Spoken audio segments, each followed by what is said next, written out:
여러분 반갑습니다. 짱구박사입니다.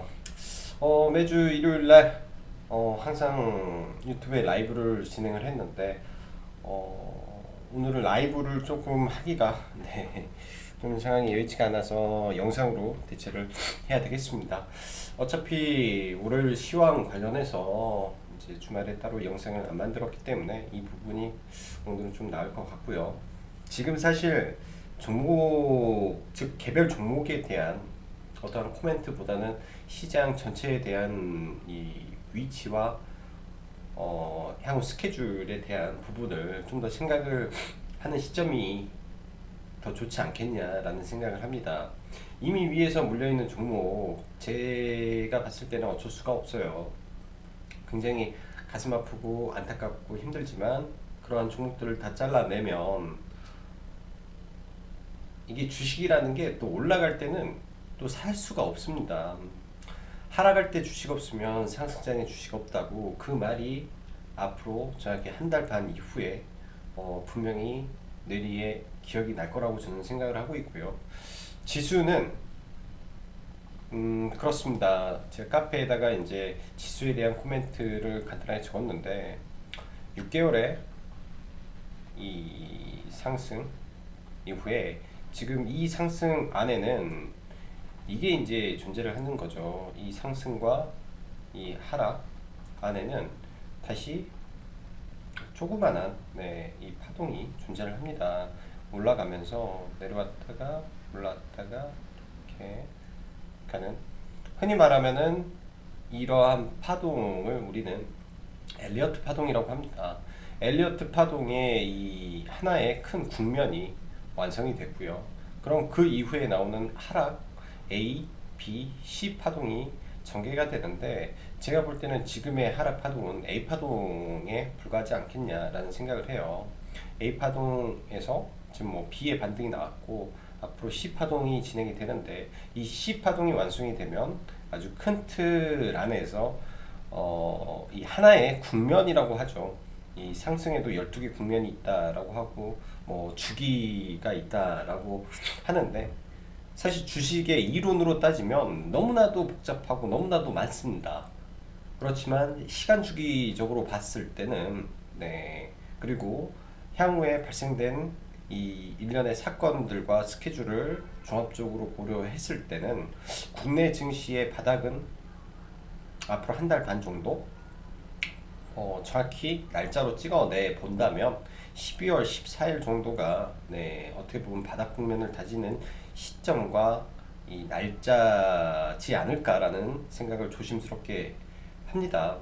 뭐 그렇다고 해서 그 구간에서 주식을 뭐 전부 다 주워 담을 수는 없겠죠. 하지만 그러한 일련의 이 국면과 이 방향을 어느 정도 생각을 해놓고 시장을 바라본다면 지금 이제 하락을 했을 때 못 버틸 시장은 아니다는 생각을 합니다. 그 국면이 벗어났을 때부터 본격적인 반등을 할 것이며 이 반등의 강도가 이제 어느 선까지냐겠는데 들어와 있는 시장의 유동성이 굉장히 많기 때문에 일정 부분 상당히 회복할 수 있는 강도의 반등은 분명히 나올 거라고 조심스럽게 생각을 합니다. 희망적인 부분을 먼저 말씀드리는 거고요. 그러한 희망을 갖고 힘들지만 버티시고 현재 가지고 있는 현금 그리고 시장이 반등할 때마다 일정 부분 현금을 챙겨놔야 그런 구간에서 다시 한번 반격할 수 있는 기회가 있다라는 것을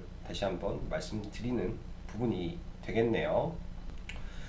자, 그럼 바로 시황 들어가도록 하죠. 해외 증시 금요일날 뭐 국내 증시가 엄청나게 또 하방으로 밀려 내려올 때 나스닥 선물이라든지 이미 빠지고 있었다라고 생각을 합니다. 그런 부분에서 조금 더 하락을 해서 마감을 했는데 일단 다음 주는 정말로 큰 이벤트가 있습니다. 미국에서도 굉장히 큰 대선이란 이벤트를 앞두고 있으면서 문제는 대선 이후 어떻게 될 것인가에 우리는 초점을 맞춰야 되는데 일단 대선이라는 불확실성은 해소가 아니라 더 큰 불확실성의 시작이라고 저는 생각을 하겠습니다. 주말 사이 나온 영국의 추가 봉쇄 조치 국가로 지정이 되면서 유럽 증시 또한 월요일날 그렇게 호락호락한 모습은 아닐 것 같고요. 일단 유럽 증시 같은 경우는 미 증시가 장 초반에 이제 약간 반등을 할 때 마감을 해서 낙폭의 크기가 그렇게 크지 않았습니다. 그리고 전일 큰 폭의 하락을 했었고요. 그렇지만 이제 다시 한번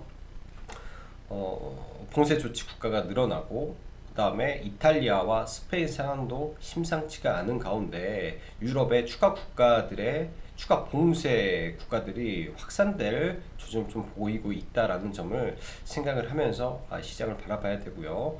더 큰 문제는 대선이라는 최대 불안 요소가 있는 한 주라는 겁니다. 즉 시장을 관망하는 게 좋아 보이고요. 11월 4일 대선 현장 투표 결과를 우리는 알 수 있습니다. 알아도 우편 투표에 이미 9천만 명의 이 유권자가 투표를 했다라고 합니다. 결과는 10일 뒤에야 순차적으로 알 수 있기 때문에 불확실성 해소가 아닌 시작임을 확인하고 대응해도 늦지 않겠다. 조심 또 조심하자라고 생각이 됩니다. 금요일 국내 증시, 전일 이제 시장을 바라보는 뷰라는 영상에서 언급드렸지만 개인이 외국인과 기관의 투매를 전부 다 받아버렸어요. 이 부분은 굉장히 의미 있는 구간에서 투매를 받아버렸기 때문에 약간 조금 제가 봤을 때는 상황상 그리 좋은 투매를 받은 건 아니라고 생각을 하고요. 일단 투매 물량을 몸으로 받아냈는데 글쎄 이 부분은 잘 모르겠습니다. 시장 반등을 해줬으면 좋은데 아직 불확실성에 대한 부분이 많이 있어서 일단 확인하고 시장을 봐야 될 거다 생각이 되고요. 시장 하락장에서는 절대로 떨어지는 칼날보다는 최근 적어도 2주 내에 만들어진 강력한 테마에 대장만 공략을 해야 됩니다. 2주 내에 만들어진 강력한 테마라 하면 2주 내에 수고도 수천억의 돈이 시장에 들어왔고, 이러한 자금의 그리고 거래량의 크기는 뭐 제일 좋은 거는 그거죠. 창사 이래 가장 강력한 거래 대금이 시장에 꽂혔다라든지 의미 있는 구간을 돌파한 신고가 종목이라든지, 이 테마의 강도가 부단 국내뿐만 아니라 글로벌 전체적으로 확산 가능한, 혹은 글로벌 전체적인 시장에서 바라보는 관점의 테마가 될지에 대한 부분까지 생각을 한다면 그런 부분에 부합한 종목들은 시장 대비 강할 수 있다라고 생각을 해야 될 것 같고요. 지금 시점에서 이 뭐 주도주라고 생각하는 과거의 주도주들, 뭐 2차 전지라든지 뭐 IT, 뭐 반도체, 자동차 등등등등 모든 종목들은 기관과 외국인의 이 매물 폭탄에 노출되어 있습니다. 그럼 단기적으로 이 종목들은 이 수급이 뒷받침이 되지 않는 이상 상당히 반등이 제한적일 수밖에 없다라고 생각이 되고요. 그래서 철저하게 좀 기다려서 일단은 시장을 관찰해 보는 게 좋을 것 같습니다. 자, 최근 신규 상장 바이오주 가운데서 금요일날 저희도 관심을 가졌던 게 박셀바이오였고요. 박셀바이오가 이제 간암 완전관의 이슈가 나오면서 엄청나게 올랐죠. 박셀바이오를 보면서 과거 신라젠에 대한 생각이 조금 물씬 핑겨 나옵니다. 신라젠도 사실 팩사백 이슈, 간암 완전관의 이슈로 인해서 뭐 9천원까지 떨어졌던 주가가 뭐 시가총액 7조까지 뭐 9조까지 올라가는 뭐 엄청난 모습을 보이고, 마지막에는 좀 안 좋게 좀 마무리가 됐는데, 박셀바이오의 지금의 흐름이 미래에 뭐 신라젠의 흐름 뭐 비슷하게 안 되라는 법은 없지 않겠나라는 생각이 듭니다. 지속적인 관심을 가져야 될 것 같고요. 시장에 어려울 때 이런 신규 상장 종목군들이 판을 치는 경우가 굉장히 많기 때문에 지속적인 관심 가능할 거로 생각을 합니다. 그리고 제일바이오 또한 적절한 공간에서 봐야 될 것 같고, 최근 뭐 강력한 자리가 많았죠. 그런 자리에서 눌림이 나온다면 봐야 되지 않나라고 생각을 해요. 이쪽 관련 종목들은 뭐 카페에 사실 계획을 이거는 저희 VIP 회원 카페에 이렇게 좀 정리를 해놨습니다. 전체적인 시장에 대한 관점, 시장에 대한 관점에 대한 부분과 우편 투표 결과가 언제 되고 시장은 그로 인해서 변동성을 언제까지 볼 것이며 5, 6개월의 하락, 상승 이후 하락 추정은 2, 3개월을 보이는 게 통상적인 부분이다. 바닥 구간에서 이렇게 했다. 즉 12월 14일이 합리적인 부분일 수도 있다. 라는 부분이죠. 자, 테마 중에 몇 개가 좀 있어요. 테마 중에 몇 개가 있는데 일단 이 부분을 한번 보시면 뭐 다음 주에 계획에 대한 부분은 뭐 얼추 잡혀 있지 않겠냐라고 생각을 합니다. 뭐 관심 종목들 한번 보고 넘어가죠. 자, 관심 종목들 보기 전에 지수를 해외 증시 한번 볼게요. 일단 다우부터 하나하나. 다우 지수, 네, 나스닥과 달리 고점 돌파를 하지 못하고 다우 지수도 일단 깨졌습니다.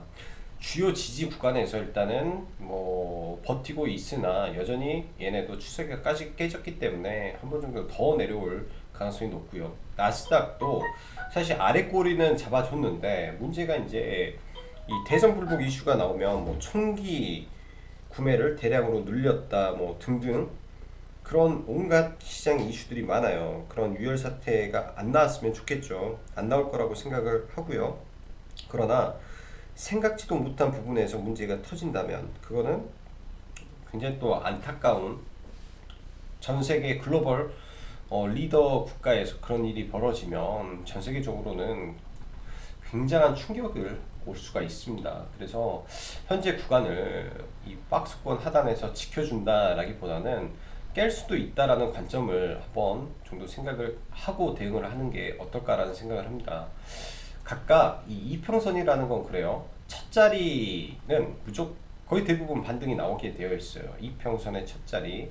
그럼 60일선 근처에서 또 첫 자리가 만들어질 건데 이거는 60일선이 올라오면서 만들었던 이 근처기 때문에 이미 60일선 반등이 이때 나왔다라고 생각을 하고 보는 게 좋을 거고 그럼 이 아래 강력한 지지 구간에서의 반등을 기대를 하는 게 좀 좋지 않을까라고 생각을 합니다. 즉 이 정도까지의 빠지는 흐름이 나왔을 때의 모습 이 정도까지 하락을 한다면 한번 대응을 해볼 수 있는 가능성도 있어요. 이 전체적인 대칭으로만 보더라도 이 얼추 좀 비슷한 부분이지 않나. 이 정도니까 여기서 이 정도니까 이건 완전 개파단이죠. 개파단이고 상승의 강도 뭐 하락의 강도 이 정도 언저리가 이제 대칭 구간이 좀 되지 않겠나 생각을 합니다. 여기까지도 열려 있기 때문에 쉽게 시장을 바라보기는 어려운 국면이고요. 최근 우리나라 시장 보면 어느 시장을 많이 따라가냐 이건데 중국 시장을 많이 따라갑니다. 자, 중국 시장이 어떤가 체크가 꼭 돼야겠죠. 중국 시장 현 위치로 봤을 때 500으로 놓고 현 위치로 봤을 때 이제 500 조금 더 1600 왜안 나와? 주공도 보죠. 이런 중요한 구간에 박스권을 돌파해 놓고 지속적으로 고점을 낮추면서 내려오고 있어요. 그나마 중국이나 우리나라나 이 아시아, 일본권은 코로나에 대한 대처가 잘 돼서 경기 성장률에 대해서는 크게 문제가 되지 않으나 이러한 하단을 여러 번 하단을 여러 번 건드리게 되면 그러니까 한두 번이 아니라 하나, 둘, 셋, 넷 건드리게 되면 그리고 특히 이런 구간에서 뭔가가 터져가지고 개파락이 나오는 거 아일랜드 갭이 나오면 또 이게 툭 떨어지는 모습도 나와요. 그래서 지금의 중국 시장과 이 글로벌 증시도 복합적으로 봐야 될 구간이다. 중국 증시도 불안불안한 흐름이다라고 생각을 하고 대응을 해야 될 거라고 보여집니다. 자, 종목들 보죠. 먼저 삼성전자 그나마 시가총액이 높으니까 쉽게는 안 떨어지죠. 120선 첫 자리에서 뭐 한번 대응 가능합니다. 삼성전자 가지고 단타 쳐도 돼요. 이 자리에서는 모든 종목이 떨어질 때 그냥 떨어지는 게 아니라 121선 첫 자리에서 반등 주고 다시 떨어지면 박살나요. 그래서 121선 첫 자리에서 단기 공략. 삼성전자 다 떨어졌죠. 삼성전자. 다음 한국가스공사. 바닥권에서 초대량 거래량이 터져야 된다라는 기본적인 관점 아래 창사 이래 최대 거래량이 터졌죠. 수소, 유통, 사업권을 모멘텀으로 올랐기 때문에 이 또한 떨어질 때 하단에서 충분히 공략 가능할 것 같고요. 그 다음 삼성출판사라는 종목이 있습니다. 지난주부터 지속적으로 언급을 드렸는데요. 이제 최초 이때부터 사실 매매를 시작을 했어요. 저는 이때 올라갈 때 매매를 해서 팔고 사서 팔고 여기서 떨어지면서 이제 22,000, 뭐 23,000원 이렇게 두 번, 그러니까 22,000원 구간에서 지금 보유를 하고 있는데 여러분들도 유튜브에 베이비샤크 댄스라는 그 영상을 한번 보시면 현재 전 세계 폰시라는 그 라틴 음악을 하는 팝과 이 조회수가 불과 1000만 뷰 정도 차이가 안 납니다. 월요일 아침에는 역전이 될 걸로 일단 생각이 되고요. 그간 지독했던 시장 대비해서 오히려 바닥을 찍고 올라왔다라는 점은 굉장히 크게 저는 모멘텀으로 봐야 될 것 같고요. 이것도 사실 거래량은 터지지 않았지만 이 앞에 구간이 전부 다 매집이라고 생각을 하면 굉장히 또 강하게 터질 수 있는 종목입니다. 보유 종목이기 때문에 아마 올라가게 되면 일부 차익 실현을 진행을 할 거고 떨어지게 되더라도 추후 이 유튜브 1위, 전세계 1위라는 타이틀은 제가 봤을 때 당분간 안 깨질 것 같아요. 그리고 100억 뷰라는 걸 찍을 수도 있는 가능성이 높겠다라는 생각을 개인적으로는 좀 조심스럽게 해봅니다. 뭐 매일 2천만 뷰씩 올라가는 영상이 없어요. 매일 2천만 뷰씩 올라가는데 2천만 뷰를 여러분 돈으로 환산을 하면 얼마일까요? 하루에 2천만 뷰가 영상이 터지면 이게 얼마일까? 엄청난 부분입니다. BTS는 따라올 수도 없는 유튜브 수익을 아마 내고 있을 거라고 저는 개인적으로 생각이 되고요. 그 부분에 대한 모멘텀을 이 종목이 갖고 올라간다면 당연히 스마트 스터디 내년에 상장에 대한 기대감은 커질 수밖에 없고 아기상어를 가지고 있는 스마트 스터디의 지분 대략 약 19% 정도 보유한 이 회사의 가치가 고작 2,300억대라면 저가 종목이다라고 생각을 합니다. 그래서 뭐 올라가면 뭐 이런데 저는 이 윗공간 뭐 이런 윗공간에서는 뭐 차익 실현을 하고 또 떨어지면 뭐 매수해서 끌고 갈 만한 종목이라고 생각이 됩니다. 그래서 이 종목도 관심 있게 보시고요. 현재 코로나 확산세가 심상치가 않아요. 이번에 그 이태원 발로 해서 또 그 젊은 친구들이 많이 돌아다녔는데 이제 저도 친동생이 할로윈 파티 한다고 이태원에 가서 사람이 너무나 많아가지고 집에 가지도 못하고 택시도 안 잡힌다 뭐 이런 이야기를 저한테 했었습니다. 주말에. 네. 항상 이런 종목들이 상승하기 전에는 빅 이벤트가 있었어요.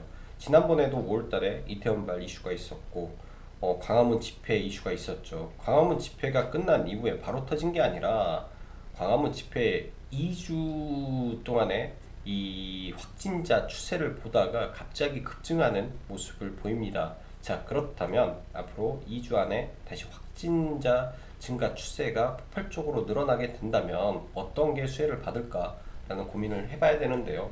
의미 있는 종목은 일단 소프트캠프가 금요일날 돈이 들어왔다 라고 보여집니다. 먼저 돈이 들어왔고요. 지난번에는 YBM넷이 굉장히 강하게 쳤어요. 굉장히 강하게 쳤죠. 바닥권에서 이런 구간에서 먼저 돈이 들어오고 뛰었단 말입니다.